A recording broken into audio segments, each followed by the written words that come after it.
ఓం నమః శివాయ. గ్రహణ సమయంలో ఎప్పుడు స్నానం చేయాలి? పట్టు స్నానం, విడుపు స్నానం అని 2 స్నానాలు చేయాలి.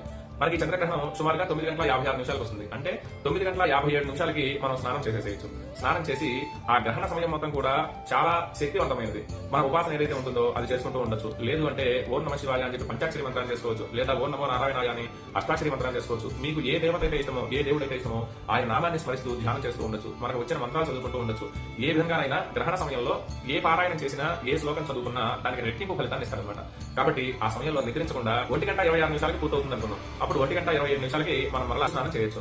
లేదు రాత్రి పూట మేము సేపు నిద్ర కాగలేము అనుకున్నప్పుడు విడుపు స్నానం ఉదయాన్నే తెల్లవారుజామున 5 గంటలకి లేదా సూర్యోదయ పూర్వం స్నానం చేసేయచ్చు. స్నానం చేసి ఇల్లంతా కూడా శుభ్రం చేసుకుని అలాగే దేవతా ప్రదేశం అంతా కూడా మన దేవుడు కూడా అంతా కూడా శుభ్రం చేసుకుని మనం నిత్య పూజలు రోజువారీగా చేసుకోవచ్చు. ఈ గ్రహణ స్నానాన్ని బహిష్టైన స్త్రీలు అలాగే జాతా శౌచం, మృతా శౌచం అంటే ఏదైనా పిల్లవాడు పుట్టి అశౌచంలో ఉన్నా లేదా ఎవరైనా మరణించి ఉండి అశౌచంలో ఉన్న 11 రోజుల్లోపు ఉన్నా కానీ ఈ గ్రహణ స్నానం తప్పకుండా చేయాలి.